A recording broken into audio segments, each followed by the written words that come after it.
कोल्हापुरातील कनाननगर परिसरात पंकज निवास भोसले हा आपल्या आई आणि बहिणीसह राहत होता. पंकज हा एका खाजगी कंपनीत चालक म्हणून काम करत होता. याच परिसरात राहणाऱ्या काही तरुणांशी त्याचा वाद होता.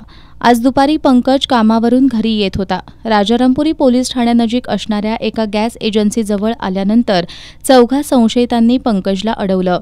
यावेळी चौघांनी काठी आणि दगडांनी पंकजचं डोकं ठेचून त्याला गंभीर अवस्थेत टाकून पळ काढला. त्याचवेळी या परिसरातून निघालेल्या राजारामपुरी पोलिसांनी पाठलाग करून दोघा संशयितांना ताब्यात घेतलं. पोलिसांनी रक्ताच्या थारोळ्यात पडलेल्या पंकज भोसले याला उपचारासाठी CPR इथं आणलं. मात्र उपचारापूर्वीच त्याचा मृत्यू झाला होता. दरम्यान पंकज भोसले याचा खून झाल्याची बातमी समजताच कनाननगर परिसरातील त्याचे नातेवाईक आणि मित्रपरिवारानं मोठी गर्दी केली होती. घटनास्थळी शहर पोलीस अधीक्षक अजित टिके यांनी भेट देऊन पोलीस निरीक्षक अनिल तनपुरे यांच्याकडून घटनेची माहिती घेतली.